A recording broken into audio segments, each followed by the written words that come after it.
Halo, selamat siang. Kembali lagi dengan kami kelompok dari Natasha Salehe, Lorencia Alo, dan Tirsa Pole. Dan saya dari Southholt Mas Sidauruk, NIM 2206 11 04 0405. Kali ini kita akan membahas tentang jurnal. Jadi sebelum kita masuk membahas jurnal di perusahaan jasa, yaitu jurnal umum, dan sekarang saya akan membahas jurnal pada perusahaan dagang, itu jurnal khusus dan jurnal umum. Kita masuk ke dalam jurnal khusus. Jurnal khusus adalah jurnal yang digunakan untuk mencatat transaksi keuangan yang sering terjadi sesuai dengan jenis transaksi lainnya. Manfaat jurnal khusus: 1. Menyebabkan terjadinya pembagian kerja. 2. Memudahkan untuk posting ke buku besar. 3. Pengendalian internal menjadi lebih baik. Dan keempat, menghemat biaya dan tenaga. Di dalam jurnal khusus ada 4 jenis bagian. Yang pertama, sales journal atau jurnal penjualan. Kedua, purchase journal atau jurnal pembelian. Yang ketiga, cash receipts journal atau jurnal penerimaan uang tunai. Yang keempat, payment journal atau jurnal pengeluaran uang tunai. Jadi saya akan menjelaskan jenis fungsi dalam jurnal khusus. Yang pertama, sales journal atau jurnal penjualan. Jurnal penjualan adalah jurnal yang dibuat atau digunakan untuk mencatat semua transaksi penjualan secara kredit, baik penjualan barang dagang maupun penjualan aktiva atau aset tetap, sehingga mengakibatkan piutang bertambah di debit. Jenis transaksi dalam jurnal penjualan. Yang pertama, jurnal penjualan barang dagang secara kredit. Yang kedua, penjualan peralatan secara kredit. Yang ketiga, penjualan aktiva lain secara kredit. Bentuk kolom jurnal penjualan. Bentuk kolom jurnal penjualan yang pertama berisi kolom tanggal, kolom nofaktur, kolom keterangan, kolom referensi, kolom syarat pembayaran, dan kolom piutang dagang di posisi debit dan penjualan di posisi kredit. 2. Bentuk kolom jurnal yang kedua. Kolom tanggal, kolom nofaktur, kolom keterangan, kolom referensi, kolom syarat pembelian, kolom debit berisi piutang dagang, kolom kredit ada penjualan dan serba-serbi yang dibagi menjadi 3 bagian: kolom akun, kolom referensi, dan jumlah. Terus kita masuk dalam fungsi jenis jurnal yang kedua, yaitu purchase journal atau jurnal pembelian. Adalah jurnal yang dibuat atau digunakan untuk mencatat semua transaksi pembelian secara kredit, baik pembelian barang dagang maupun pembelian harta lainnya, sehingga mengakibatkan utang bertambah di kredit. Jenis transaksi jurnal pembelian: 1. Membeli barang dagang secara kredit, membeli perlengkapan secara kredit, membeli harta tetap, peralatan, kendaraan, dan lain-lain secara kredit. Bentuk kolom jurnal pembelian.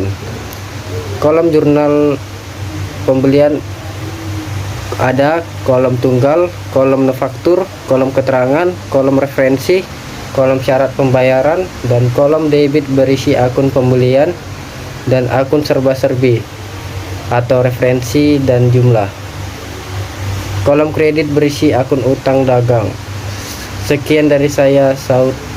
Selanjutnya jenis fungsi pada jurnal khusus akan dilanjutkan oleh teman saya, Lorencia Alo. Selain itu, saya ucapkan mohon maaf kalau penjelasan saya kurang tepat. Mohon dimaklumi karena kita sama-sama belajar. Dan terima kasih.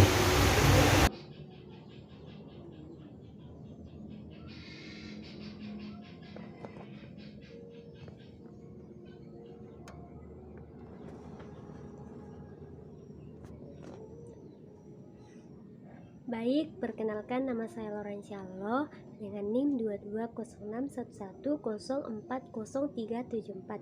Jadi saya akan melanjutkan materi tentang jurnal khusus dalam perusahaan dagang yang sudah dibawakan oleh teman saya sebelumnya. Jadi sebelumnya sudah dijelaskan oleh teman saya tentang dua jenis fungsi jurnal khusus. Yang pertama itu sales journal atau jurnal penjualan, dan yang kedua itu jurnal purchases atau jurnal pembelian. Jadi sekarang saya akan menjelaskan jenis fungsi jurnal khusus yang ketiga, yaitu cash remittance journal atau jurnal penerimaan uang kas. Jadi jurnal penerimaan uang kas adalah jurnal yang dibuat atau digunakan untuk mencatat semua transaksi penerimaan uang tunai dan atau kas, sehingga mengakibatkan kas bertambah atau kas di debit. Jenis transaksi jurnal penerimaan uang kas yang pertama itu sektor modal pemilik atau sektor uang kas pemilik. Yang kedua itu penjualan tunai. Yang ketiga itu retur pembelian tunai. Yang keempat itu menerima pelunasan piutang. Dan yang kelima itu meminjam uang tunai. Yang keenam menerima pendapatan. Bentuk kolom jurnal penerimaan uang kas yang pertama itu kolom tanggal, yang kedua itu kolom keterangan, yang ketiga itu kolom debit. Kolom debit ini biasanya dibagi menjadi beberapa bagian. Yang pertama itu kolom kas dan kolom potongan penjualan. Terus ada namanya kolom kredit. Kolom kredit dibagi menjadi beberapa kolom juga. Yang pertama itu kolom piutang dagang, dan yang kedua itu penjualan, dan ada juga kolom serba-serbi. Dan biasanya kolom serba-serbi ini dicatat ketika jenis transaksi tidak masuk dalam kolom piutang dagang dan penjualan. Kolom serba-serbi dibagi menjadi 3 kolom. Yang pertama itu kolom akun, dan yang kedua itu kolom referensi dan kolom jumlah. Sekarang kita masuk dalam jenis fungsi jurnal khusus yang keempat, yaitu cash payment journal atau jurnal pengeluaran kas. Jurnal pengeluaran kas adalah jurnal yang dibuat atau digunakan untuk mencatat semua transaksi pengeluaran uang tunai atau kas, sehingga mengakibatkan kas berkurang atau kas debit. Jenis-jenis transaksi yang masuk dalam jurnal pengeluaran kas, yang pertama itu prepay uang tunai, yang kedua itu pembelian tunai, yang ketiga itu retur penjualan tunai, yang keempat melunasi utang, dan yang kelima membayar beban. Dan ada kolom dalam pengeluaran uang kas. Yang kolom pertama itu biasanya berisi kolom tanggal, yang kedua itu berisi kolom keterangan, dan yang ketiga itu ada kolom debit. Dan kolom debit biasanya dibagi menjadi beberapa kolom, yaitu utang dagang dan pembelian. Dan yang ketiga ada kolom serba-serbi, dan biasanya serba-serbi ini digunakan untuk mencatat transaksi yang tidak masuk dalam utang dagang dan pembelian. Serba-serbi dibagi menjadi 3 kolom. Yang pertama itu kolom akun, yang kedua itu kolom referensi, yang ketiga itu kolom jumlah.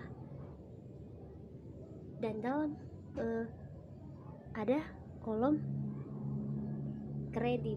Kolom kredit ini dibagi menjadi beberapa kolom, yaitu kolom kas dan kolom potongan penjualan. Kenapa kas diposisikan di kredit? Karena ini mengeluarkan uang kas, makanya kas diposisikan di sisi debit kredit. Yang kelima itu general journal atau jurnal umum. Jurnal umum adalah jurnal yang dibuat untuk atau digunakan untuk mencatat semua transaksi itu pada dasarnya. Tetapi dalam perusahaan dagang, jurnal umum digunakan untuk mencatat transaksi yang tidak termasuk pada jurnal yang sudah dijelaskan sebelumnya.